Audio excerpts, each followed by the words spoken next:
My name is Inez, and I am 63 years old.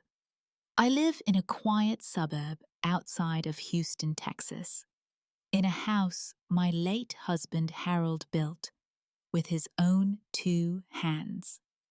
Last Tuesday, I came home from visiting my sister and found every single one of my belongings scattered across the front yard like garbage. My daughter-in-law stood on the porch with a cold smile and said those things were useless. That moment changed everything. Some moments force you to choose between silence and standing up for yourself. Before we begin this story, let me know in the comments where you are watching from today. If stories about family respect and finding your voice speak to you, please hit that like button and subscribe to this channel. Now, let me take you back to where it all started, because what happened next surprised everyone, including myself. Let me tell you about my life before everything fell apart. My husband Harold passed away 15 years ago from a sudden heart attack. He was only 58 years old. One morning, he was drinking his coffee and laughing at something on the television, and by noon, he was gone. The doctors said there was nothing anyone could have done. His heart simply stopped. Harold was a carpenter by trade, and he poured his soul into our home. We bought the land together in 1987, and he spent 2 years building this house from the ground up. Every cabinet in the kitchen bears his fingerprints. The bookshelves in the living room were his design.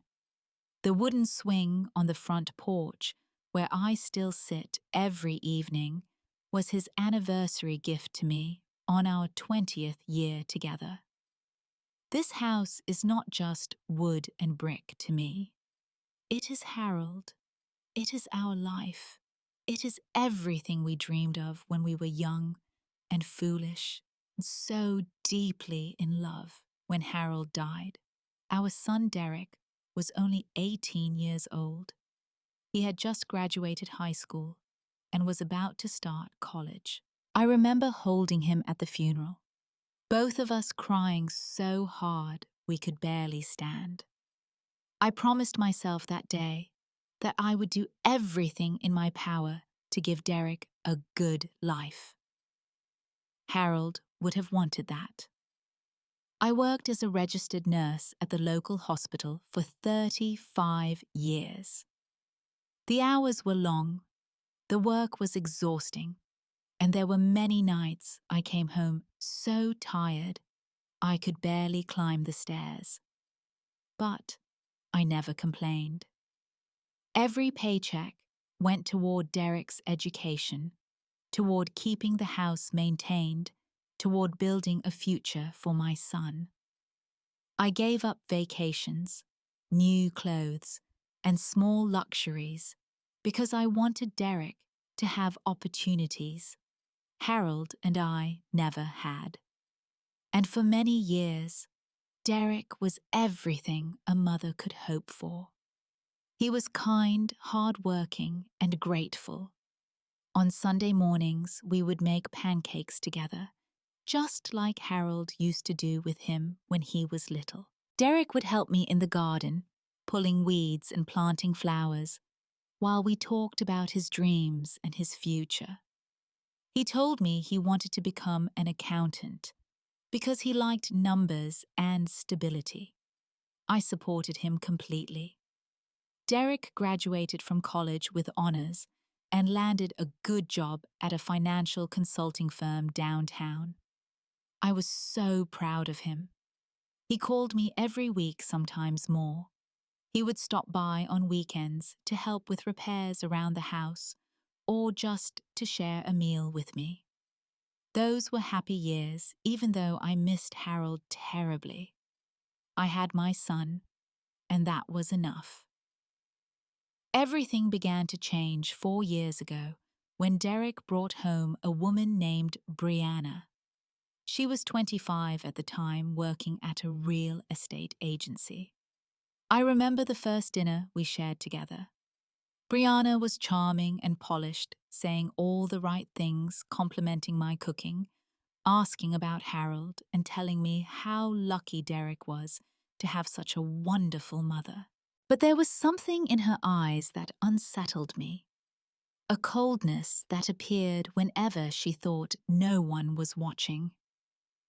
I told myself I was being paranoid. I wanted Derek to be happy, and if Brianna made him happy, then I would welcome her with open arms. When they got engaged 6 months later, I gave them my blessing without hesitation. For their wedding gift, I withdrew $20,000 from my savings account money I had been setting aside for emergencies and gave it to them so they could buy a new car. Brianna hugged me and called me the best mother-in-law anyone could ask for. I believed her. The first 2 years of their marriage seemed fine from the outside. Derek and Brianna bought a small condo across town, and I saw them less frequently, which I understood. Newlyweds need their space, but I noticed Derek calling less often. When I did see him, he seemed tired and distracted. Brianna always had some excuse for why they could not stay long, or why they had to cancel plans at the last minute.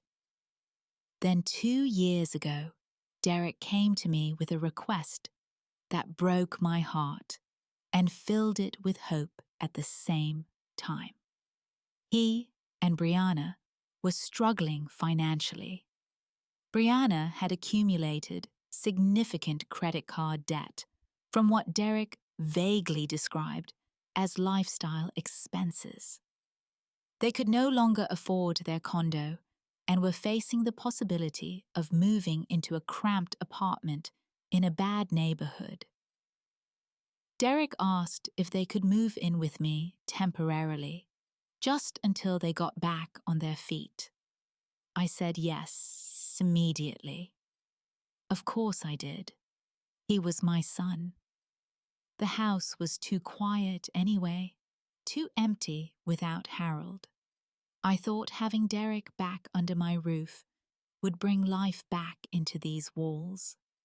I imagined family dinners, movie nights, and grandchildren someday, filling the rooms with laughter. To make them comfortable, I moved all my belongings from the master bedroom on the first floor to a smaller room upstairs. The master bedroom had its own bathroom and a walk-in closet, perfect for a young couple. I spent a week cleaning and preparing the space, even buying new sheets and towels. When Derek and Brianna arrived with their moving truck, I greeted them with fresh-baked cookies and a welcome home banner I had made myself. Brianna barely glanced at the banner. She walked through the house with a critical eye, pointing out things she wanted to change. The curtains were outdated. The furniture was old-fashioned. The wallpaper in the hallway was depressing. Derek followed behind her, nodding along, not meeting my eyes. I told myself she was just stressed from the move. Things would settle down. We would become a real family. I had no idea how wrong I was. The first sign of trouble came within the first month. I walked into the living room one afternoon to find Brianna taking down the family photographs that had hung on the walls for decades. Pictures of Harold and me on our wedding day, Derek as a baby, as a toddler, at his high school graduation. 3 generations of memories carefully framed and lovingly displayed. When I asked what she was doing, Brianna smiled and said she was redecorating. She said the old photos made the house feel like a museum and that they needed something more modern. Before I could respond, she had already boxed up the frames and replaced them with abstract art prints she had ordered online. I found my photographs in the garage later, stacked in a corner next to the lawn equipment. I did not say anything to Derek. I did not want to start conflict. Instead, I quietly moved the photographs to my room upstairs, where I could still see them every day. Then came the comments about the smell. Brianna began burning expensive scented candles throughout the house, claiming that the place had an old, musty odor. She opened windows in the middle of winter, complaining about staleness.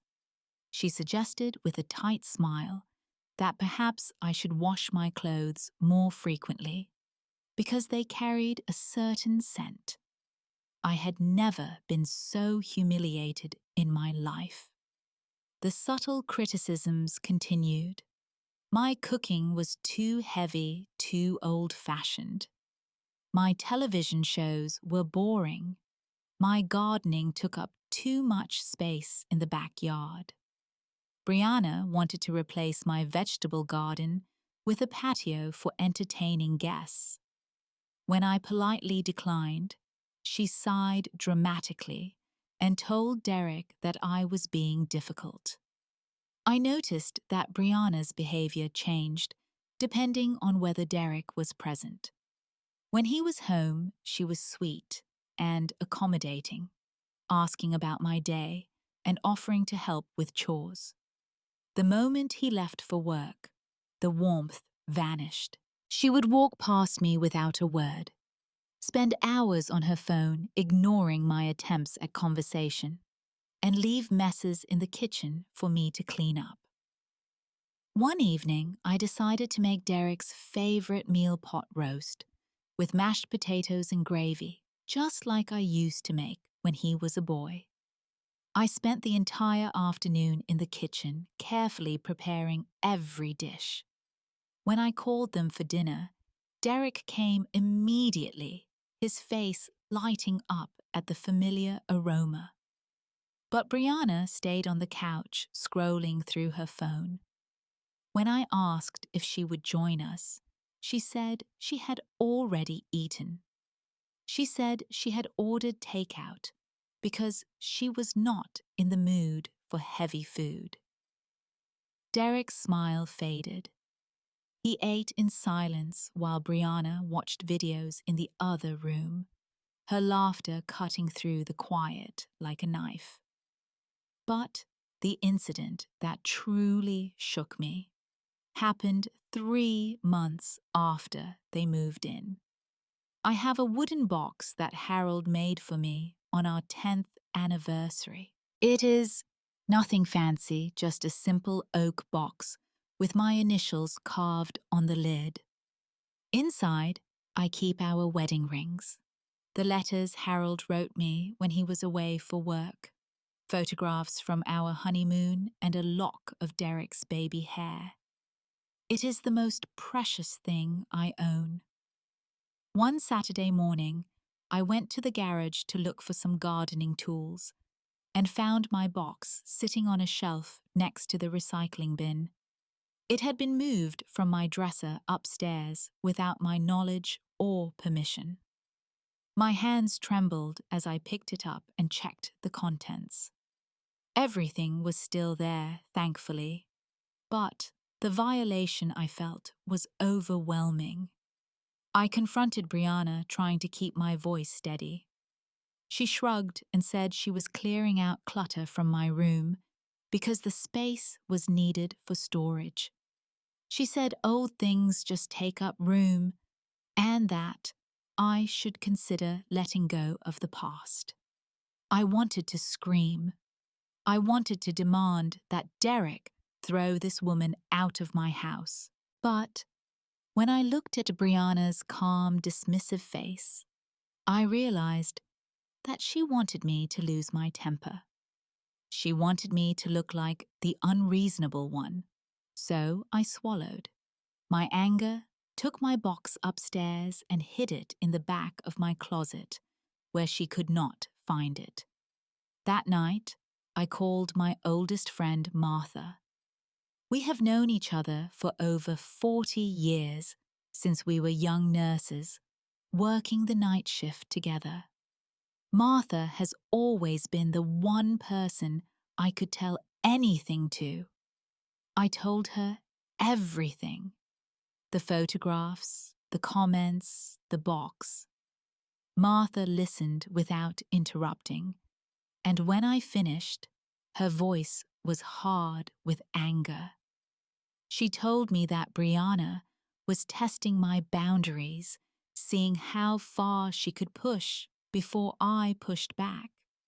She urged me to talk to Derek to set clear rules to remind everyone whose house this was. But I hesitated. Derek seemed so stressed already, caught between his wife and his mother. I did not want to add to his burden. I convinced myself that if I just stayed patient, stayed kind, Brianna would eventually soften. We would find our rhythm. Everything would work out. Martha sighed and told me I was too forgiving for my own good. She warned me that kindness without boundaries is just an invitation for people to take advantage. I told her I would think about it. I did think about it every day, but I never acted. And things only got worse. The second year of living together was when I began to feel like a stranger in my own home. Brianna had mastered the art of isolation, and I did not even realize it was happening until I was already alone. It started with the weekend plans. Every Friday, Brianna would announce activities she and Derek had scheduled for Saturday and Sunday. Brunch with her friends, shopping trips, visits to her parents on the other side of town, day trips to the coast. I was never invited. When I asked Derek if I could join them sometime, he looked uncomfortable and said Brianna preferred to keep their social life separate. Separate. As if I were not part of the family. As if I were just a landlord renting them rooms. Then there were the conversations that stopped whenever I entered the room. Derek and Brianna would be talking in low voices, and the moment I appeared, they would fall silent. Brianna would give Derek a look, and he would change the subject or make an excuse to leave. I began to feel like they were keeping secrets from me, and that feeling gnawed at my peace of mind. 6 months into the second year, Brianna raised the subject of my bedroom. She approached it casually one evening, mentioning to Derek that she wanted to set up a home office for her real estate work. The spare room upstairs would be perfect, she said. The one I was currently using. She looked at me with that practiced smile and asked if I would mind terribly moving to the small room at the back of the house. The back room was barely 10 feet by 10 feet. It had one tiny window that faced the fence, no closet to speak of, and had been used as a storage space for years. It was dark, cramped, and cold in winter. It was not a bedroom. It was a closet. I looked at Derek, waiting for him to object. He did not. He stared at the floor and mumbled that it would only be temporary just until Brianna's business picked up. What could I say? I agreed. I spent the next week moving my belongings into that tiny room, trying to make it feel like home. But every time I closed the door behind me, I felt smaller, less significant, as if I were being erased from my own life. My 63rd birthday arrived in October. I did not expect a party, but I hoped for some acknowledgement. A card, a cake, even just the words, "Happy Birthday," spoken out loud. Instead, Derek told me at breakfast that he and Brianna had dinner reservations that evening with some of her colleagues. An important networking opportunity, he said. They could not miss it. He promised we would celebrate my birthday over the weekend. The weekend came and went with no celebration. No one mentioned my birthday again. That night, alone in my tiny room, I looked at the photograph of Harold on my nightstand. I whispered to him that I did not know how much longer I could do this. For the first time in 15 years, I let myself cry until there were no tears left. Martha called around 9 o'clock to wish me happy birthday. She could tell immediately that something was wrong. When I told her what happened, she was furious. She wanted to come over and give Derek a piece of her mind. She wanted to shake some sense into my son and expose Brianna for the heartless woman she was. I begged her not to. I was too tired to fight, too tired to hope. I just wanted to get through each day without making things worse. 2 weeks later, I discovered exactly what Brianna's plans for me really were. I had trouble sleeping that night and came downstairs around midnight to make some tea. As I approached the kitchen, I heard voices from the living room. Derek and Brianna were still awake, speaking in hushed tones. I stopped in the hallway, hidden by the shadows. Brianna was saying that this could not continue. She said having me in the house was suffocating her. She said I was always there, always watching, always judging.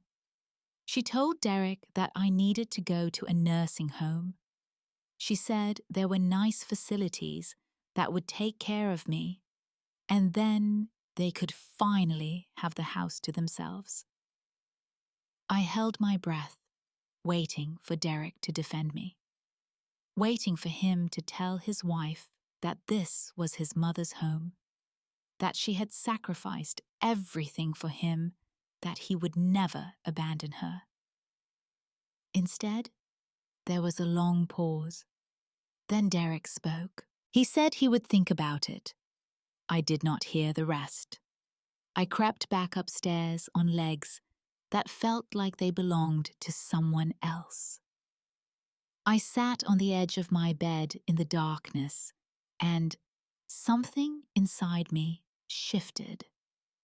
The sadness and confusion began to crystallize into something harder, something colder. For the first time in 2 years, I started to consider that perhaps Martha was right. Perhaps kindness without boundaries was destroying me. Perhaps it was time to stop being patient and start being smart. But I was not ready. Not yet. I needed time to think, to plan, to understand exactly what I was dealing with. That opportunity came sooner than I expected. 3 weeks after overhearing that conversation, I decided to visit my younger sister, Gloria, in New Mexico. Gloria had been asking me to come for months, and I desperately needed to get away from the tension in my own home. I needed space to clear my head and figure out what to do next. I told Derek I would be gone for 5 days. He nodded absently, barely looking up from his phone. Brianna did not say goodbye. She just smiled that cold smile and wished me safe travels. Something about that smile stayed with me during the entire drive. It was too calm, too satisfied, like a cat watching a mouse walk into a trap. I tried to push my unease aside and focus on the visit with Gloria. We had not seen each other in over a year, and it was wonderful to spend time with someone who genuinely cared about me.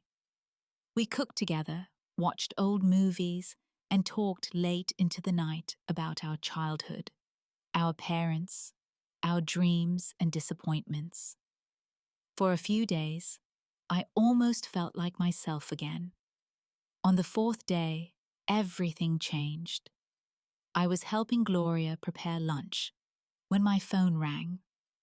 The caller ID showed Dorothy, my neighbor from back home. Dorothy is a sweet woman in her 70s who has lived next door for over 20 years. She rarely calls me, so I answered immediately, my heart already beginning to race. Dorothy's voice was shaking. She told me I needed to come home right away.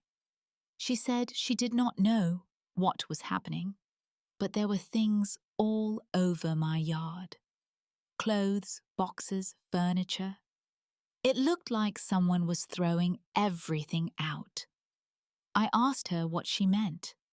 She said she looked out her window that morning and saw Brianna carrying armloads of items from the house and dumping them on the lawn. She said she tried to go over and ask what was going on, but Brianna told her to mind her own business. My hands were trembling so badly I could barely hold the phone. I thanked Dorothy and told her I was coming back immediately. Gloria begged me to let her come with me, but I told her this was something I needed to handle alone. I packed my bag in minutes, got in my car, and began the 12-hour drive back to Texas. I drove through the night, stopping only for gas and coffee. My mind was racing with possibilities, each one worse than the last. I arrived home just as the sun was coming up. The morning light was soft and golden, the kind of light that usually fills me with peace. But there was no peace that day.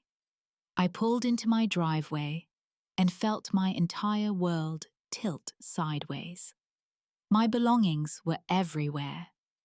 Clothes I had worn for decades lay scattered across the wet grass, soaked by the automatic sprinklers. Books my mother had given me were piled in muddy heaps. Lamps, dishes, picture frames, all thrown carelessly onto the lawn, like garbage waiting for collection. And there, in the middle of it all, was Harold's box. The lid had come open. His letters to me, the letters he wrote with his own hand, telling me how much he loved me, were scattered across the yard. Some of them stuck to the wet ground, the ink already beginning to run. I fell to my knees on the grass, not caring that my clothes were getting soaked. I gathered the letters with trembling hands, trying to smooth out the wrinkled paper, trying to save what could be saved. Tears streamed down my face, but I made no sound. I was beyond crying. I was somewhere past grief, in a place I had never been before. I do not know how long I knelt there. Minutes, maybe longer. Finally, I heard footsteps on the porch.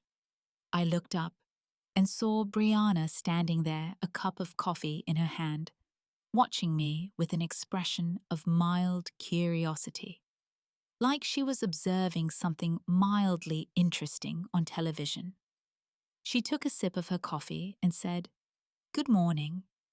She said she hoped my trip was nice. Then she gestured at the yard and said they had decided to do some spring cleaning while I was away. She said the old things were just taking up space, useless clutter that nobody needed anymore. I stood up slowly, still holding Harold's letters against my chest. I looked Brianna directly in the eyes, and I saw no remorse there, no guilt, no humanity. Just cold, calculated satisfaction. I asked where Derek was. Brianna said he had gone on a business trip 2 days ago. He would be back tomorrow.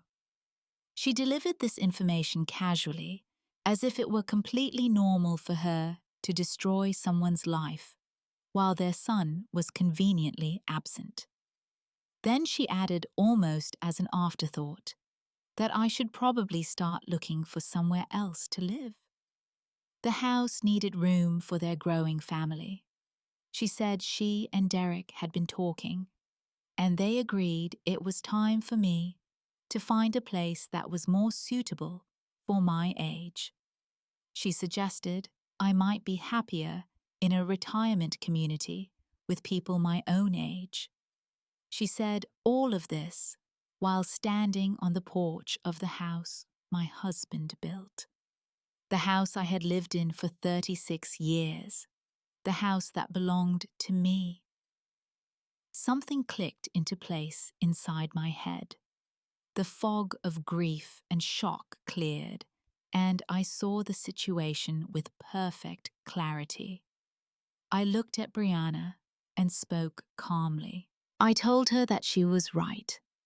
There was definitely some useless clutter that needed to be cleaned out, and I was going to start immediately. Brianna smirked and went back inside, clearly thinking she had won. She had no idea what was coming. I walked into the house, my wet clothes dripping on the hardwood floors. Harold had installed himself. Brianna had returned to the couch, scrolling through her phone, as if nothing unusual had happened. I went straight to my room and retrieved my address book from the drawer. I found the number I was looking for and dialed. Gregory Palmer had been my lawyer for over 20 years. He had handled Harold's estate, helped me with my will, and provided counsel on various matters over the decades. He was also a man who did not tolerate nonsense. When I explained the situation, Gregory was silent for a moment. Then he asked me one question. Did I want to handle this quietly or publicly? I told him I wanted to handle it legally. Gregory said he would be at my house within the hour, and he would bring all relevant documents regarding the property. Next, I called Derek. He did not answer the first time, or the second. On the third call, he finally picked up, sounding irritated. He asked what was wrong, why I was calling so many times. I kept my voice steady. I told him to come home immediately. I told him there was a family matter that required his presence and it could not wait until his business trip was over. Derek started to protest, mentioning meetings and obligations. I interrupted him. I told him that, if he was not home by this evening, he could consider himself without a mother. There was a long pause. Derek had never heard me speak like that before. He said he would be there. I hung up and began picking up my belongings from the yard. Dorothy came over to help bless her heart. She did not ask questions, just worked beside me in silence, folding clothes and stacking books. Martha arrived an hour later, having sensed something was wrong when she could not reach me. Together, the three of us salvaged what we could. Harold's letters were badly damaged. Some were completely ruined, the ink washed away by the sprinklers. I dried the ones that could be saved and pressed them between the pages of heavy books, hoping to preserve what remained of my husband's words. Gregory arrived at 11 o'clock carrying a leather briefcase filled with documents. He was a tall man in his 60s with silver hair and sharp eyes that missed nothing. He took one look at the items still scattered in the yard and shook his head. Brianna emerged from the house when she saw the unfamiliar car in the driveway. Her expression shifted from curiosity to concern when she recognized Gregory as a lawyer. Gregory did not waste time with pleasantries. He asked if he could speak with me privately, and I led him to the kitchen table while Brianna hovered in the doorway trying to listen. Gregory laid out the documents. The house was in my name alone. Harold's will had been very specific. The property belonged to me for the duration of my life. Upon my death, it would pass to Derek, but only if I had not changed my own will to direct otherwise. Brianna had no legal claim to the house whatsoever. I asked Gregory to prepare an eviction notice. He nodded and began making notes. Derek arrived at 4:30 in the afternoon, looking exhausted and confused. He found me sitting in the living room with Gregory and Martha. Brianna was pacing in the corner, her face pale. Derek asked what was going on. He looked at the papers on the coffee table, at his wife's nervous expression, at my calm demeanor. I told him to sit down. Then I told him everything. I told him about the photographs that were taken down and thrown in the garage, about the comments regarding how I smelled, how my cooking was inadequate, how I was taking up too much space in my own home, about being moved from my bedroom to a closet, about my birthday being forgotten, about finding Harold's box next to the recycling bin, about the conversation I overheard when his wife suggested sending me to a nursing home, and he said he would think about it. Derek's face grew paler with each revelation. He tried to interrupt several times, but I held up my hand and continued.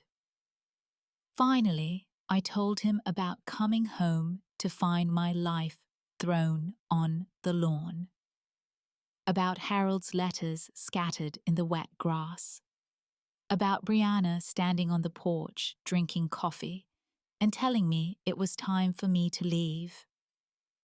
I asked Derek if he knew about this, if he had given his wife permission to destroy his mother's belongings.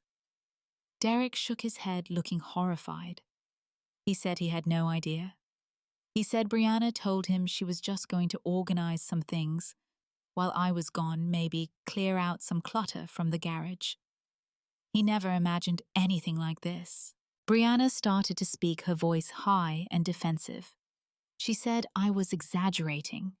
She said the things in the yard were old junk nobody wanted. She said I was trying to turn Derek against her. I looked at her steadily and asked if Harold's love letters were old junk. I asked if my wedding photographs were clutter. I asked if 36 years of memories deserved to be thrown in the dirt. Brianna had no answer. Gregory cleared his throat and addressed Derek directly. He explained the legal situation. The house belonged to me. Derek and Brianna had been living here as guests, not tenants. I had the right to ask them to leave at any time for any reason. He then presented the eviction notice. Derek and Brianna had 30 days to vacate the premises. Brianna exploded. She called me every name imaginable. She threatened to sue. She said she would make sure everyone knew what a horrible mother-in-law I was. She screamed that Derek needed to do something, anything to fix this. Derek just sat there, staring at his hands. I spoke quietly but firmly. I told Derek that he was still my son, and I would always love him. But he was a grown man, and he had allowed his wife to treat his mother like garbage. He needed to decide what kind of person he wanted to be. I told him the door to this house would always be open to him alone. But Brianna was no longer welcome here. Then I stood up and walked out to the porch, leaving Derek to face his wife and his choices. The next few days were chaos. Brianna alternated between rage and manipulation, trying everything she could think of to change the situation. She cried and begged Derek to do something. She threatened divorce if he did not stand up to me. She even called my sister Gloria, claiming I had gone senile and needed to be evaluated by a doctor. Gloria hung up on her. Derek, meanwhile, seemed to be waking from a long sleep. He began to see things he had ignored for years. The way Brianna spoke to people when she thought no one important was watching. The credit card bills that had been hidden from him. The lies she had told about where their money was going. On the 5th day after my return, Derek came to me alone. Brianna had gone to stay with her mother, unable to stand being in the same house with me any longer. Derek sat across from me at the kitchen table, the same table where we had shared hundreds of meals when he was growing up. He looked older than his 33 years, tired and sad and ashamed. He apologized, not just for what Brianna had done, but for everything he had allowed to happen, for being too weak to stand up for me, for being so desperate to keep peace with his wife that he sacrificed his own mother. I listened without interrupting. When he finished, I reached across the table and took his hands in mine. I told him that I forgave him. I told him that being a good person does not mean you never make mistakes. It means you recognize when you have gone wrong and work to make it right. I told him I was proud that he was finally seeing the truth. Derek broke down and cried. I had not seen him cry since his father's funeral. I held him like I did when he was a little boy with a scraped knee, and we stayed that way for a long time. Over the following weeks, the truth about Brianna continued to emerge. The credit card debt was worse than Derek had realized. Over $40,000 accumulated through shopping sprees and spa treatments and dinners at expensive restaurants. Brianna had been hiding the bills, making minimum payments, and letting the interest pile up. When Brianna filed for divorce, demanding alimony and a share of marital assets, Derek's lawyer had an easy case. There were no significant assets, only debt. And financial records showed clearly that Brianna was responsible for the vast majority of it. The divorce was finalized 3 months later. Brianna received nothing except her share of the debt she had created. She moved back in with her mother, and according to Dorothy's network of neighborhood gossips, had gained a reputation that was making her real estate career quite difficult. Derek found a modest apartment about 10 minutes from the house. He comes over every Sunday now, and we cook dinner together just like we used to. Sometimes Martha joins us, and the 4 of us, including Dorothy, play cards and share stories late into the evening. My son is learning to be his own person, separate from the woman who controlled him for so long. It is not easy for him. Some days are harder than others, but he is trying, and that is all any mother can ask. It has been 8 months since that terrible morning when I came home to find my life scattered across the lawn. The grass has grown back over the spots where my belongings lay. The letters of Harold's that survived are carefully pressed and stored in a new box, one that Derek made for me himself.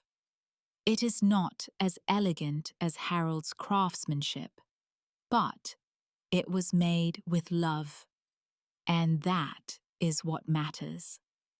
I still sit on Harold's swing every evening, watching the sun go down over the neighborhood we chose together so many years ago.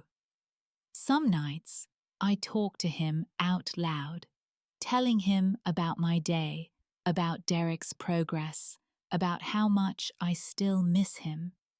I like to think he hears me somehow. The anger I felt toward Brianna has faded over time.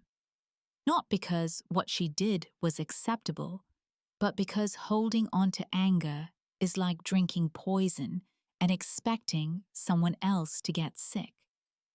She made her choices, and she is living with the consequences.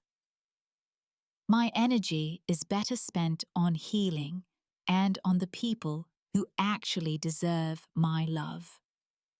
Martha tells me I have changed since that day. She says I carry myself differently with more confidence and less apology. I suppose she is right. 63 years is a long time to learn a lesson, but I finally understand something important.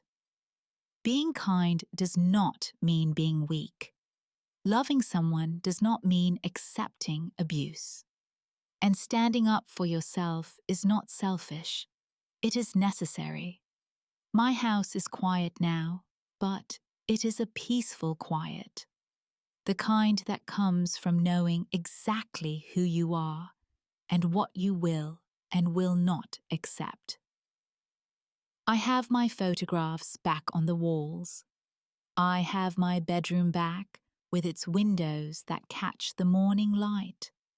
I have my garden, my friends and my son. I have myself. If you have made it this far in my story, I want to ask you something. Have you ever been in a situation where someone made you feel small in your own life? Have you ever had to choose between keeping the peace and keeping your dignity? I would love to hear your experiences in the comments below. We all have stories, and sometimes sharing them helps us heal. If this story touched your heart, please give it a like and share it with someone who might need to hear it. Subscribe to this channel for more stories about real life, real struggles, and real strength. And remember, you are never too old to stand up for yourself. You are never too old to demand respect. And you are certainly never too old to show people exactly who is in charge of your own life. Thank you for spending this time with me. Whatever challenges you are facing right now, I hope you find the courage to face them with your head held high. Take care of yourselves and be kind to one another. Until next time.